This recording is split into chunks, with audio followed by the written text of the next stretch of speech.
just introduce myself. I live here. I live in Florida. I shouldn't say here because I know not everybody lives in Florida, but I live in Florida. I live in Fort Lauderdale.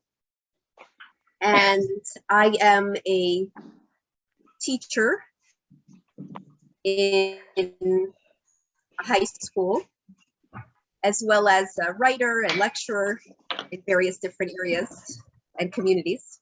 And it's really a pleasure to meet you guys, to teach you today, to learn together and to share. And the topic that we're going to talk about is human interactions and social skills. I am going to put some documents in the chat, some questions and documents. Those of you who would like to participate and answer, I'd love to hear your response, but of course, no pressure to participate. I'm also going to put here in the chat the link to a document that has some of the resources that some of the texts that we're looking at. I'm going to also share the text on the screen as well at some point, but if anybody wants to have it, to download it on their own, I put that link in the chat. Do you guys see that link there? Did that come through in the chat? Yes, yes, it came through, yes. Okay, excellent. Excellent, okay. Okay, so I want to start off by sharing a cartoon that I recently was looking at and studying. And in the cartoon, there were three business associates that were sitting next to each other during lunch. And there was a thought bubble coming out of the middle participant, the middle worker. And he was thinking to himself, you know, this feels good to be sitting next to my friends. And then he had second guessed himself. He said, well, I don't know if they're really my friends. They're actually, you know, they're my coworkers. I don't know if they're my friends. And then his next thought was, they may not even want to be sitting next to me. Maybe they feel intruded that I came to sit next to them. And then his next thought was, maybe they hate me. I feel so ashamed that I'm sitting here next to these people who may not even like me at all. Now, next to that, juxtaposed to that cartoon, was another cartoon of two people. This time they were children, and this time they were on the swings. And one little boy said to the other, hey, my name is Tim. And the other one said, my name is Larry. And then Tim said, would you want to be friends? And Larry said, sure, why not? And that was the end of that interaction. And I think to some extent, this juxtaposition of the way adults often socialize and the conversation that's going on in their mind as they're interacting with the other person, and the way children interact is very telling about social skills and some of the challenges that come up when we are making friends and deepening relationships that we already have. Namely, that sometimes we get in our own way, and the stories that we tell ourselves in our heads trip us up and make it hard to really be vulnerable and really trust that this is a safe relationship to pursue. The child, Tim, he didn't have a second thought about whether Larry was a safe person to be friends with, whereas the adult was second guessing himself and doubting whether his coworkers were safe people to be friends with. So just to open it up to you guys, either to comment or to put in the chat box, what are some of the challenges that people have, children or adults, when it comes to social interactions? I'm going to put the question in the chat box as well.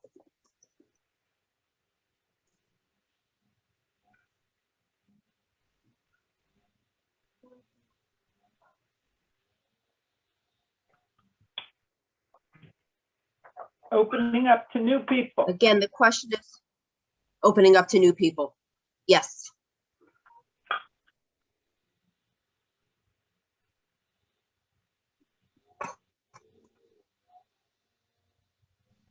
Okay, I like that.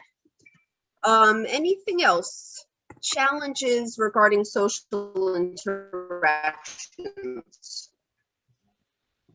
or relationships? I'm not good at receiving from others. Not good at receiving. Okay.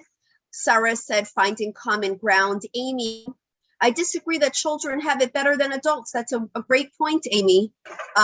Especially in today's day and age, a lot of time children also have a lot of self-doubt when it comes to relationships and a lot of negative self-talk. And it's not as simple as that cartoon portrayed. Okay. And my last question before we launch into some of the learning is, what are the benefits, and I'm going to type this in as well, what are the benefits to improving our ability to socialize and, again, to deepen the relationships that we already have?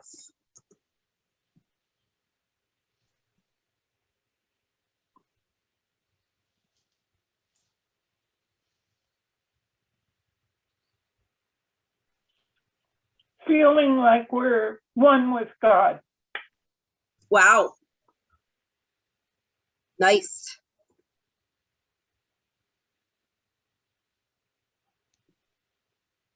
Well, that is definitely going to be something we're going to talk about, bringing God into the picture. But I don't think that that's most people's go-to when they think about social skills. Okay, so thank you, Kathy. That was a great example. Amy, less anxiety that leads to freeing up time for pursuits. Children mirror their parents. So you're saying, Susan, that if parents, I don't know if that's an answer to the first question or second, but if children mirror their parents, then you're saying then parents should work on their social skills because their children are mirroring them. It should be a lifetime effort to improve your social skills, not just when you're young, because the older you get, the more isolated you become. So it's a constant struggle to open up to people. Right. Yeah, I was actually thinking about that when expressing that cartoon, that children have an advantage, that they're amongst a lot of other children in school, and there's a lot of time to socialize. Whereas as an adult, you may not have social environments, and even if you are working with other people, it's not necessarily a time to socialize. Everybody's busy at work. So yes, our quality of life can improve through being less isolated and more connected, which is, I think, what you're saying, Susan, which is either meeting new people or deepening the relationships that we already have. Question that I'm not going to put in the chat, but just something to think about is, are good social skills innate or are they learned? Are they something that's learned? Is it a learned behavior? And I would guess that you would probably say both. There are definitely people that are very gifted in their ability to socialize, make friends, have good rapport with other people. It seems like it comes naturally, even though we don't know, maybe they did have to work on it. But that doesn't mean that for the rest of us, and I'm going to include myself in the category of somebody for whom social skills is not natural. For the rest of us, it's something that we can improve in. And that's what is really the premise of this class. How can we look at ourselves with the different paradigm in order to improve, to deepen our ability to communicate effectively with others? And this applies for somebody who's already good at it, somebody who's, average, and somebody who feels weak in that area. Okay, definitely, like Kathy, what you're saying, abuse and trauma makes it very difficult, put some extra stumbling blocks in the way of trusting and being vulnerable. And I think what you're saying is that there was a lot of skills and insights and self-awareness that you learned through therapy. And Sarah, it depends whether you're an introvert or an extrovert. Yes. So typically an extrovert will have better social skills because they enjoy that more. They derive energy from interacting with other people. But again, that doesn't mean that an introvert isn't excellent at interacting with other people. Okay, so let's just set our intentions going back to the benefits of social skills. So I'm gonna dovetail on two things that were mentioned. The quality of life, that a big, and I'm sure this is an obvious truth. I'm not saying anything new or novel here, but as we mature and as we see more of life experiences, we come to realize that a lot of things we thought would bring us happiness, like material things, really at the end of the day don't bring us sustainable happiness. Whereas relationships, and this doesn't mean that I need to have a lot of relationships, but it is the relationships that are a big piece in the puzzle of our personal happiness and the quality of life. Of course, first and foremost, our relationship with ourselves, which is kind of something that Kathy spoke about. Not so much the topic of this class and course, but a very important piece in the puzzle. And additionally, our relationships with others could bring us a tremendous amount of personal happiness. And second of all, another benefit for improving our social skills is what somebody said, and now I don't remember who it was. Remind me, please. Somebody had mentioned it, not in the chat, but verbally, which is that it's something that God very much appreciates. Our positive interactions with other people is part of our relationship with God. And so if you want to look at it from that kind of spiritual perspective, it's a mitzvah. It's something that gives our soul pleasure, not just our psyche pleasure.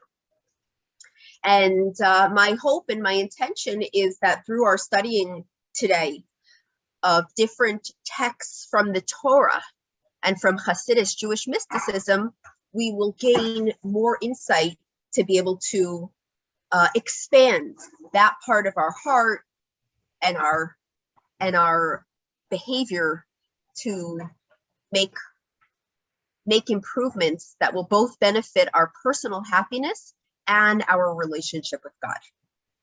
Okay, so the first thing I want to share with you is a verse from a passage from the Talmud. And this was in the link that I posted initially, and I'm also going to open it up on screen share for a minute or two. So hang on while I pull it up so you will be able to see it in the actual text. And here we go. All right, here we go.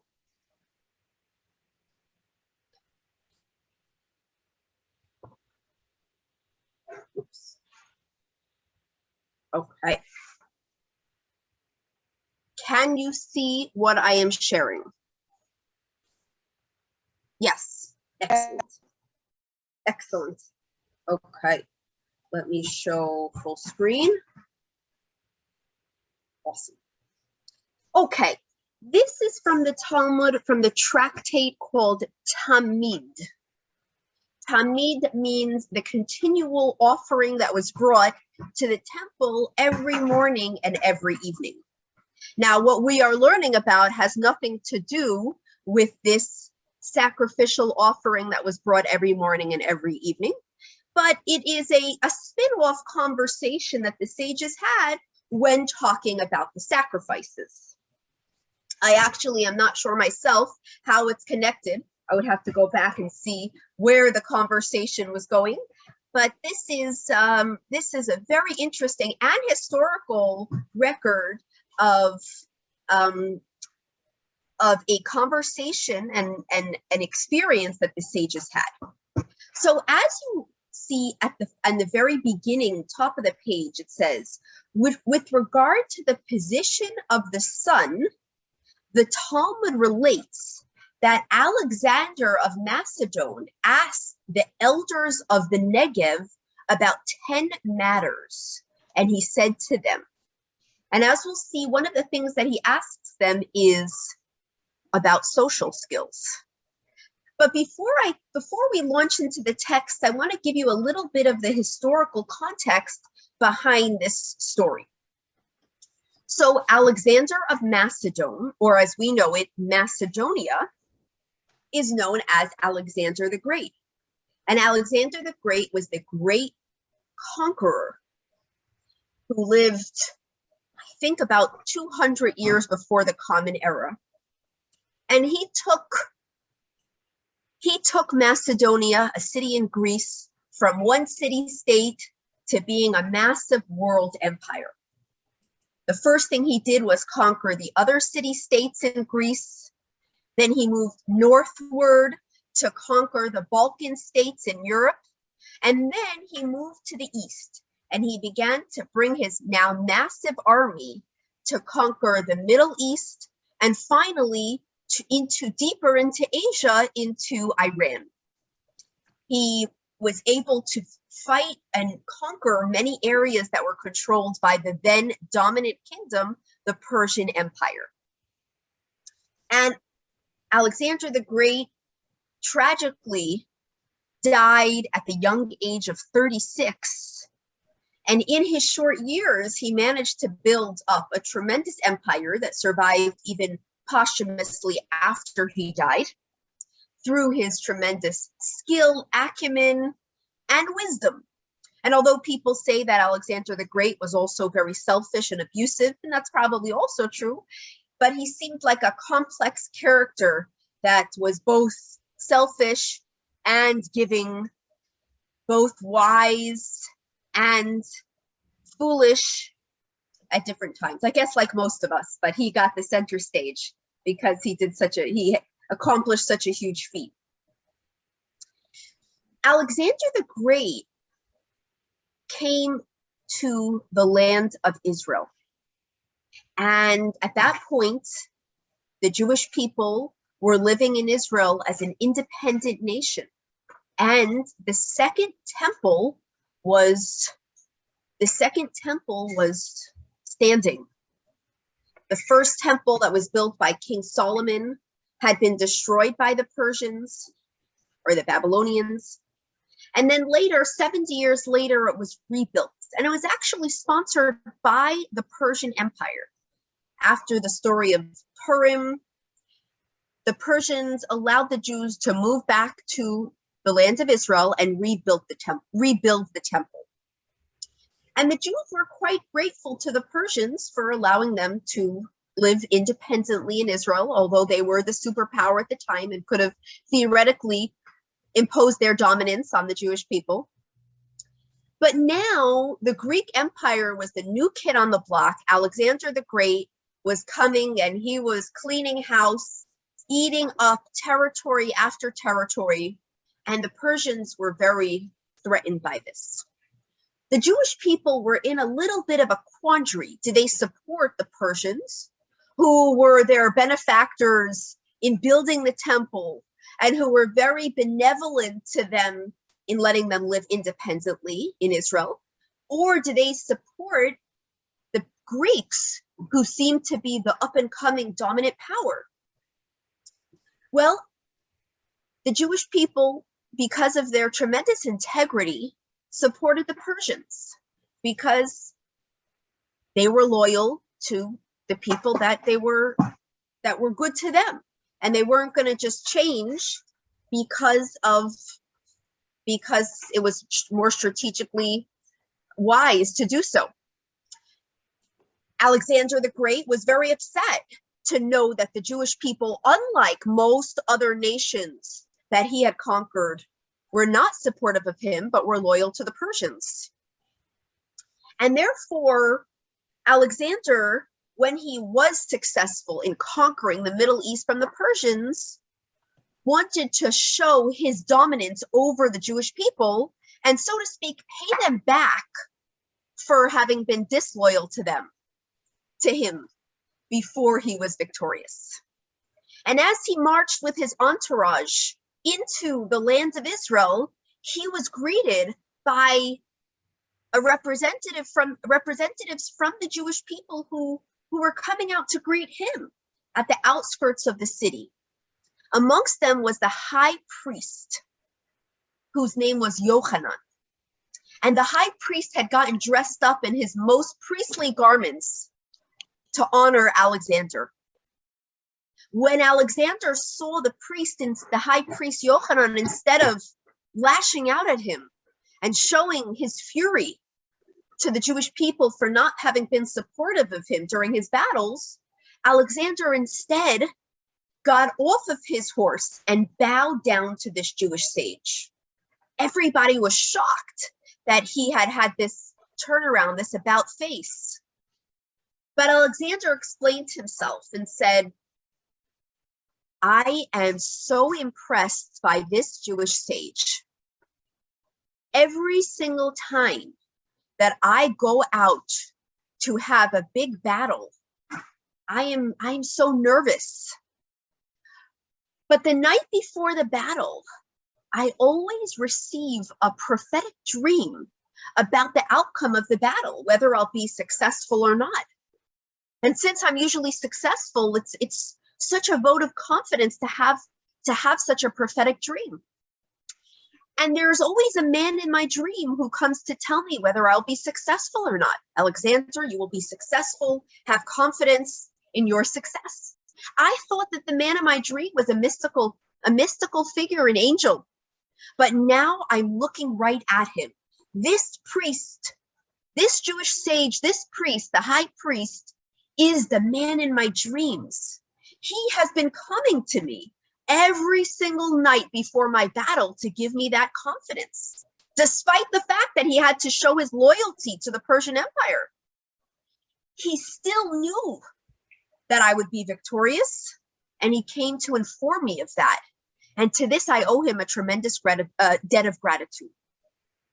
And because of this, Alexander the Great continued to have a very, very warm and respectful relationship with the Jews, did not dominate them in a way that would take away from their religious freedom or their independence.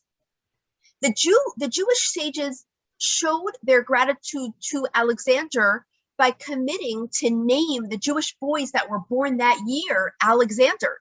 And it's for this reason that Alexander became a Jewish name. Until today, there are many people that have a Jewish name, a Hebrew name, Alexander or Sender or other offshoots of the name Alexander. Alexander was so impressed by the Jewish leaders and the Jewish people in general that he asked them different philosophical and practical questions that he had. And this brings us full circle to the text in the Talmud that we are looking at right now. Alexander famously asked the Jewish sages, who are called here the elders of the Negev, 10 questions. He actually asked them some more questions after these 10, but these are the 10 most famous questions that he asked them. And we're going to go through here 3 of those questions, but we're going to highlight the one that's pertinent to our study today.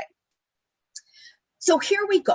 And now I'm reading from the second paragraph right here where it says, he said to them. I'm going to underline it.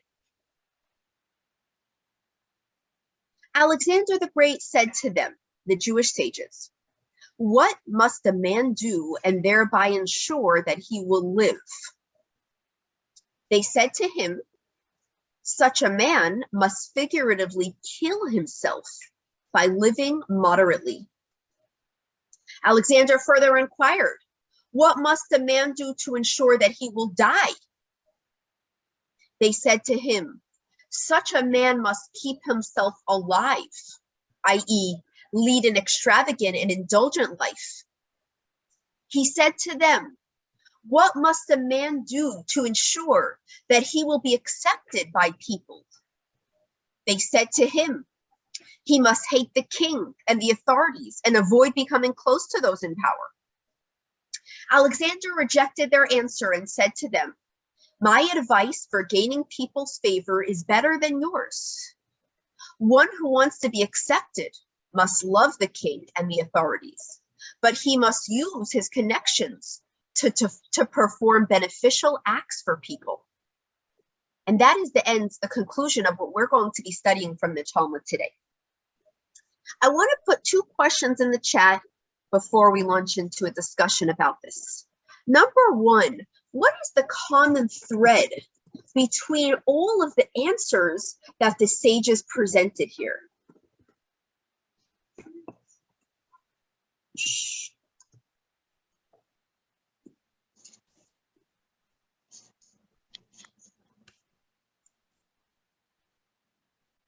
And my second question is going to be,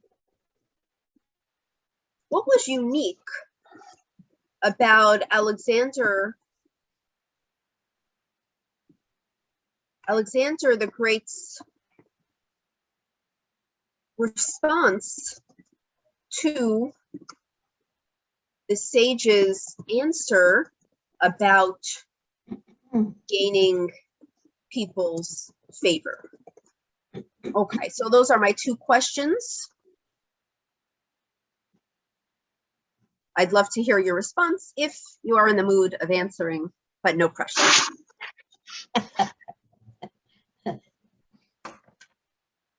When you say no pressure, there's pressure.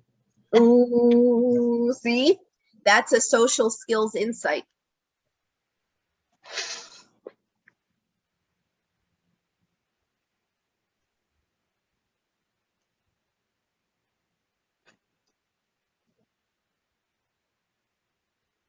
Good answer, Amy.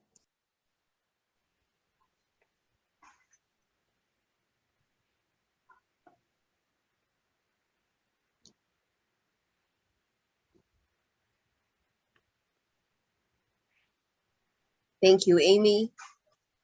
Just going to wait another 10 seconds to see if anybody else has any thoughts that they'd like to share. Okay. And also feel free to respond even after I, even during my talking. Okay. So Amy said something that they all have in common is that they're all referring to, the sages are talking about living modestly. That's a wonderful thought. I didn't think of it myself. By the way, I closed up the screen, the screen share. I'm going to open it up again later. Feel free to pull it up yourself on the link that I sent on top if you'd like to look at it again. If anybody wants me to post that link, I can repost it if anybody joined after I posted it on the chat. It's the first message on the chat. It's a link to my Google document that has this text in addition to another text. Okay, and what Amy said was unique about his response to the final question is that he didn't get upset. He reframed the question. Okay. Thank you, Amy. I wanted to point out another common thread between the responses of the sages, and that is that they were really responding in a way that was very much out of the box and even counterintuitive. So in order to live, you need to die, they said. Die in terms of being more minimalistic. In order to die, you need to live. And of course, they meant by that being indulgent. And here, and by the way, we didn't read the other 7 questions, but they are all in that same vein where they're giving these counterintuitive answers to the questions. And here in the question that we are highlighting, when Alexander said, "What should you do to gain popularity?" they're saying to hate royalty, which initially seems completely disconnected from their question. What does hating royalty have anything to do with having friends? But you see the connection by Alexander's response, and there we see how it's also very counterintuitive.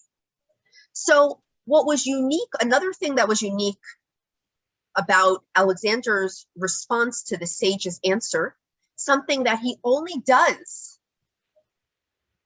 when he asks and receives the answer to this question about how to be better socially, how to gain friends, is that he pushes back on their response. Meaning all of the other things that they answer, he seems to accept. Assumedly, he finds them to be useful and wise. But when it comes to their response, hating royalty, he does not accept their answer. And he has kind of this visceral pushback reaction of, no, that's not how you gain friends. And he says, the way you gain friends is by doing the exact opposite.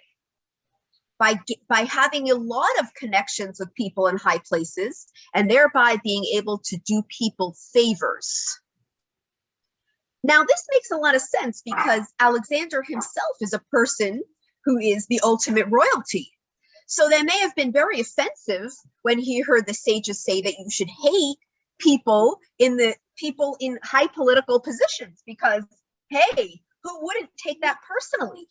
He was the greatest politician. And maybe that's the reason that he has this visceral pushback. Or maybe because that was not how he had gained friends for his entire life. So he was like, I know from my personal experience that that's not accurate. And that the way you gain friends is by having connections with people in high places, using those connections to benefit and assist other people. Now, Sarah wrote, not everybody is in a position to assist others, and that would fit right in with the sage's advice that don't try and assist others, seemingly, in order to gain friends. So let's talk for a minute about what the sages were telling Alexander the Great. There are two types of relationships. One that Alexander the Great knew well, it had worked for him, and he was advocating that. He felt that this was the only way to go. And that is when you have something to bring to the table in order to help you gain popularity or lovableness. I don't know if that's a word. And in the classic example, it would be that I can do favors for you. I can pull strings for you. And in that way, people are attracted to me. They want to be friends with me because they know that I've done that for other people. And once I do it for them, I can gain grace in their eyes. That makes sense, and that works. The sages were saying that the exact opposite is true. If you want to have good relationships with other people, you need to hate any type of external benefit that you may bring to the other person, or that they may bring to you for that matter. Meaning, take away from your mind all of the fringe benefits that the relationship may bring. Imagine that there was no fringe benefits. There's no connection to people in high places. And if we expand that example, there's no other enticing incentives in this relationship. What it boils down to is the fact that I would like to connect to you, and I can trust that you would like to connect to me. And that was the type of relationship that the sages were suggesting. Any thoughts about that distinction, those two types of relationships? One that was so natural to Alexander the Great, one that the sages were suggesting. Any thoughts about that, and whether it perhaps rings true for you, or whether you've seen that to be true in your life experience? When So, in other words, Alexander was saying to use your connections and make people feel that you're valuable to them, while the sages were saying that you shouldn't have ulterior motives in a relationship. Is that what you're saying? Absolutely. Well put, Amy.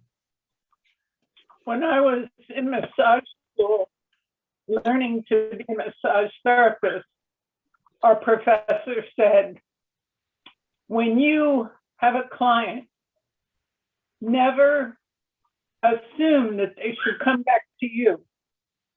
Never tell them to come back at a certain time unless it's for a medical reason. Let them decide. Never chase your business. Always, always let it be alone. If they want to come back, they come back. If they don't want to come back, they don't come back. But don't chase. Mm-hmm. And in that way, you'll get more business. Wow. And I like that, especially, Kathy, because it's kind of seeing where the person is at honestly, with no pressure. We use the word incentives, but it could also be pressure. Incentives are pressure. It's trusting that there's power and value in the relationship as is, or maybe not. What will happen if I put no pressure? I don't incentivize this client by saying, come back next month and I'll give you a discount. I don't reach out to you and say, I want to know I'm going to leave it alone. And I want to know, what do you feel about me? Do you value the relationship, or in this case, my services, enough to pursue our relationship with absolutely nothing else clouding that? And that becomes very authentic. And I'm not saying that's the only business model. I'm sure there are other people that will say that you need to pursue your clients. But certainly when it comes to a friendship, I think a relationship, I think there's what to be gained from really trusting that there's value in the relationship. And I don't need to add layers of incentives in order to make the relationship worthwhile. Is that kind of what you were getting at, Kathy? Yeah. It's like, I'm serving you, you're not serving me. That's Wow. the line. Nice. And then in massage school, they told us we shouldn't make friends with our clients. And I never could do that. I mean, I was a massage therapist over 30 years, and I made them friends. And it never got in my way, except one time a client was getting on the table and she got a phone call. So she said, wait a minute. And she went out of the room to talk to her father and daughter. And they were just talking about frivolous things for a half an hour. So when she came back, she got on the table, I gave her a massage, but I included the half hour that she owed me money for that half hour. Right. She said, wait a minute, I was only on the table for half an hour and you're charging me an hour. And I said, you were talking on the phone your first half hour. And she said, well, that's not fair. And I said, there's a difference between friendship and business, and it's a line. And my time is valuable. And so she got all upset. She went home and she was very upset, and she was kind of never going to see me again.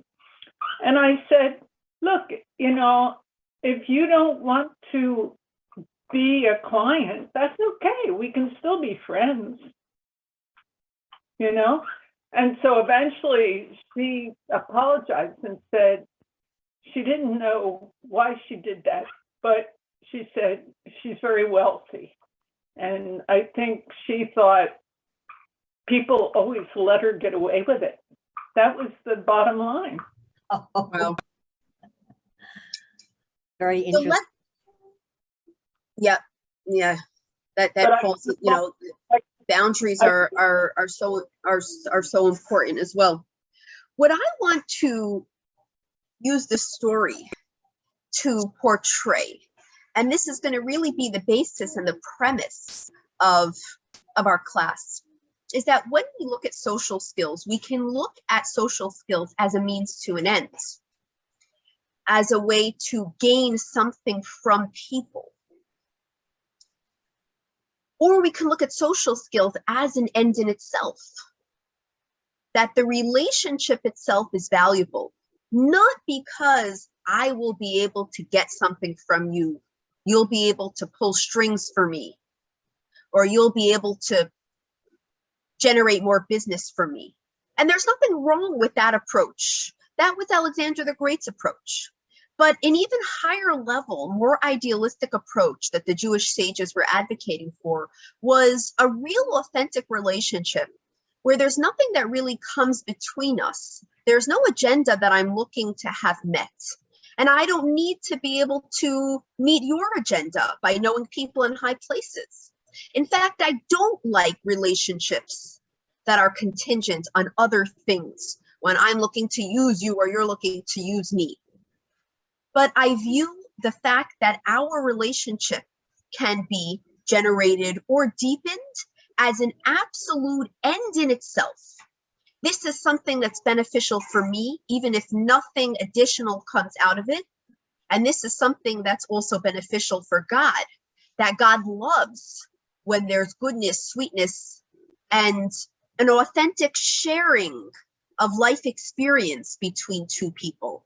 That is an end in itself. That is a perfect scenario. That is a blessed scenario.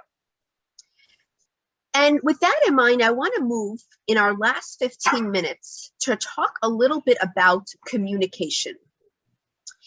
And communication is something that we use every day, all day.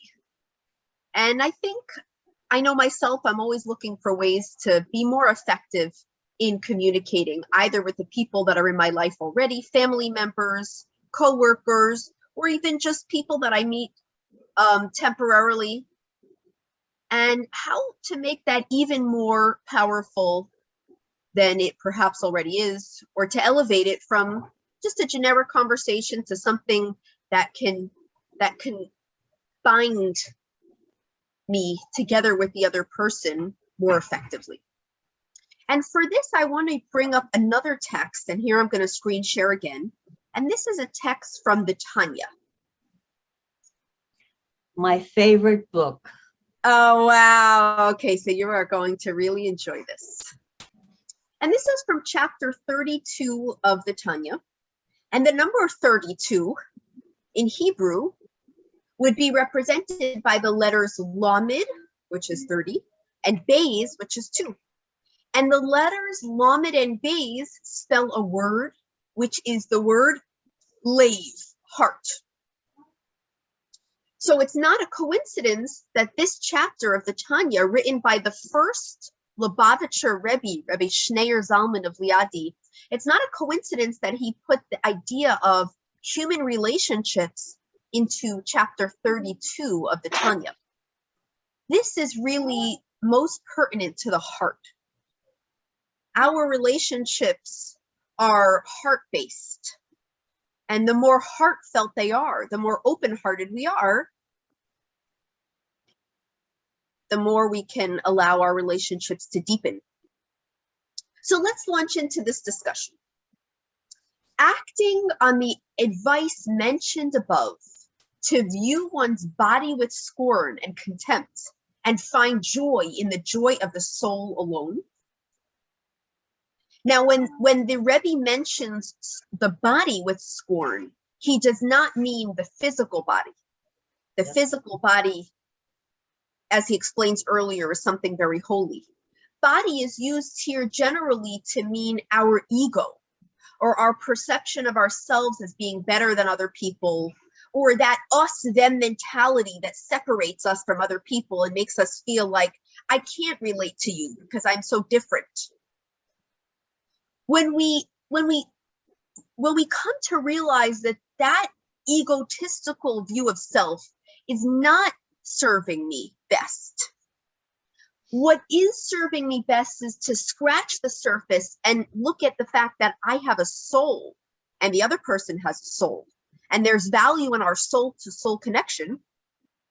Okay, that was my little insert. And now back to the text. This attitude of viewing the soul as most important, I'm going to just underline where I'm at.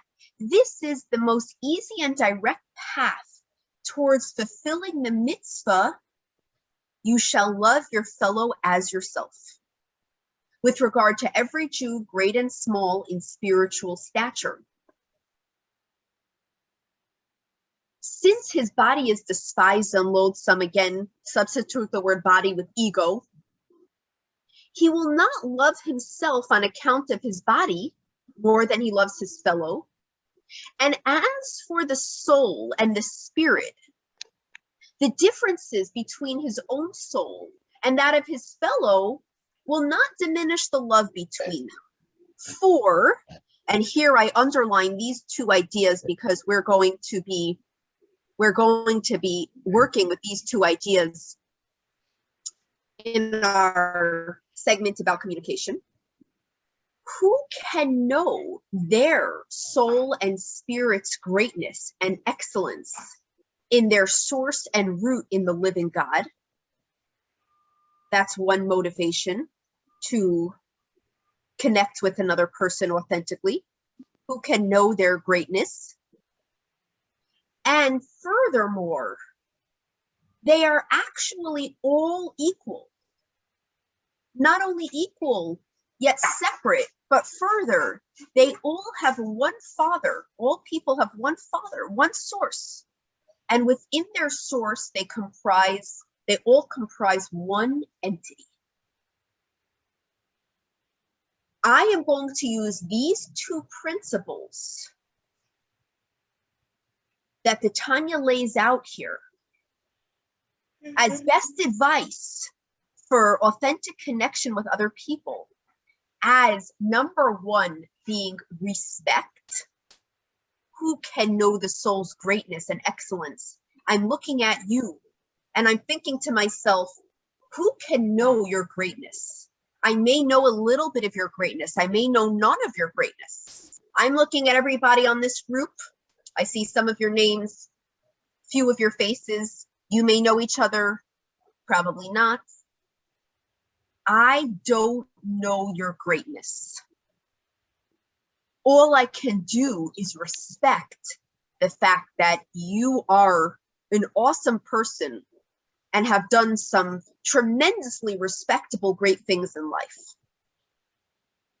Number two, we have one Father, one source, and together we comprise one entity. And that I'm going to summarize into the word connection. Respect and connection. And the Tanya is telling us that with these two general principles of viewing other people, you will be able to have the type of relationship that the Torah is advocating by saying, love your fellow as yourself. And it will come across in small interactions and big interactions. So let's talk about how this plays out in communication. Respect and closeness. And I want to preface by saying that these are not techniques in the sense that I don't need to really believe that people are respectable or that I'm connected, but I need to put it on. But that the best way to really live by and integrate these teachings is to believe that this is true. And then how can I now portray that when I speak to another person? So we're going to talk a little bit about respect today. Next class, we're going to talk a little more about closeness and some other incredible insights about this segment from the Tanya. Respecting another person is the understanding that I have something to share, and that may or may not be something that they are receptive to listening to. This is most difficult when it comes to conflict, which we'll discuss in the upcoming class, because most people are resistant to hearing criticism.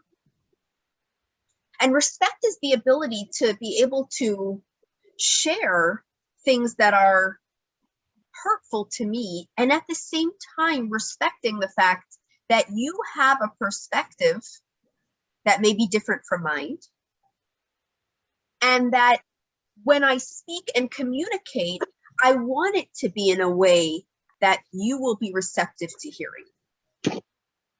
But before we get to conflict, which is a really hard nut to crack,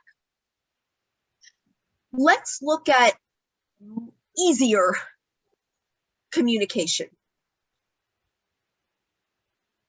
That when I speak to another person, when I share, it's with the premise that you are a valuable person.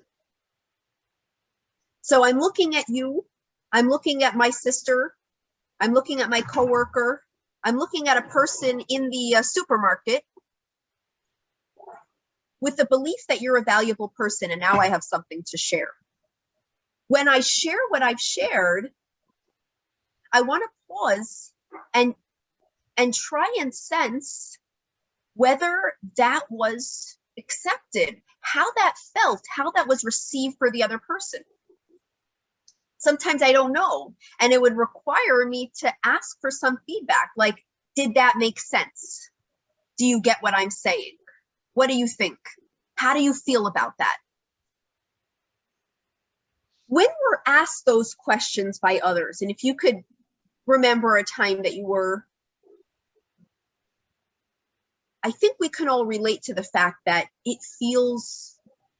I feel acknowledged when the other person checked in with me to see whether what they communicated was something that sat comfortably with me, that I absorbed, that added up in my mind, in my world perspective.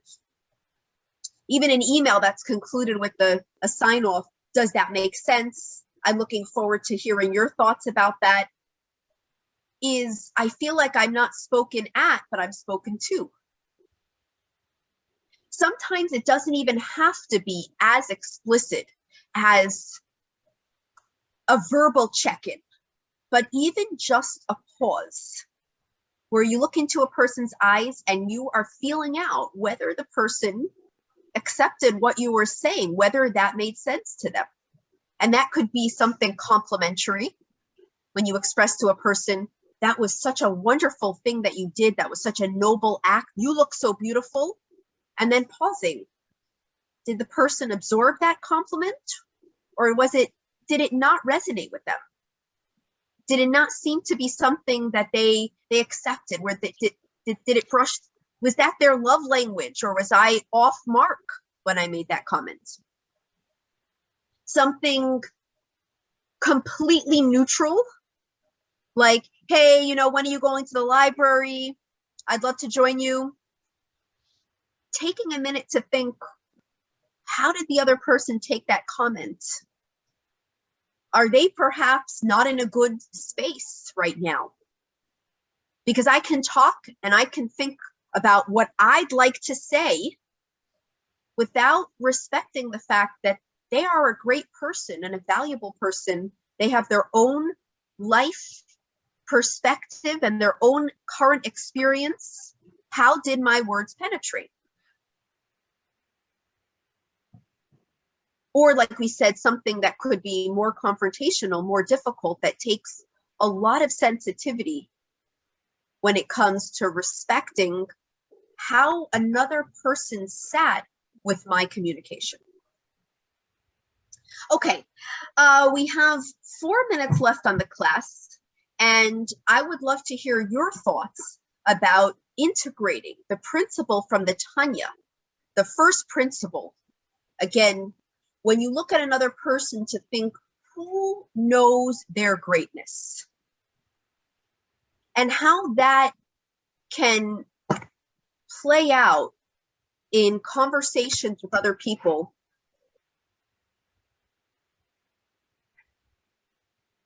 by bringing out a greater respect for their reality, their maturity, and their life experience. So if anybody would like to share verbally or on the chat, or if there was anything that you felt that that I taught that you felt that resonated with you, I would love to hear that as well. I think it's very important to open up and to be genuine and not to be two-faced. And for me, that's very important. And Awesome. I love to share. I have a mango tree, and I love to share the mangoes with my neighbors and with anyone that would enjoy them. And because it makes me feel wonderful when I share something, it gives me twice as much pleasure, not just eating it, but sharing it. And I was taught by my parents, when you share, you have twice as much. And that goes That's with wonderful, Susan. And I think also, and I talking. think that fits right in with the second principle, with everything, but also it reminds me of the second principle from the Tanya of understanding that we are all one. We have one Father. We're all part of one entity, which I'm going to call the closeness, the connection, and that sharing really helps to solidify the connection and equality that we have with others. And that's it. And speaking from a place of honesty and vulnerability also is a huge piece to the connection that we have with others. Thank you. I liked that response. And I also think that when a person adapts that attitude that we're all one and I need to treat this person respectfully and listen, that if the relationship, if they, didn't come to this class or study Tanya or read the Talmud and then the response is not what we'd like it puts us in a more empowering position, in that that you approach the relationship in a productive fashion. However, not everyone is able at a certain point to do that. So it's easier to put in compartments when responses are not the way we would like. Yes. Thank you for sharing that.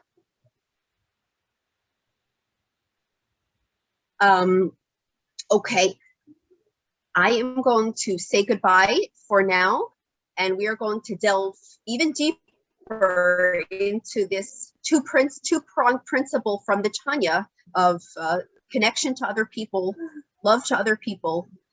Specifically, look at some real hard, challenging conversations that sometimes we have to have, as well as some not challenging, more benign ones, based on these two principles next week, same time. I look forward to speaking and learning with you guys again, and wishing you a beautiful upcoming week. Thank you for a beautiful lecture. Thank you very much. Thank you. A great Sabbath. Like I said, My pleasure. stay safe. Thank you. Thank you. Bye-bye. My pleasure.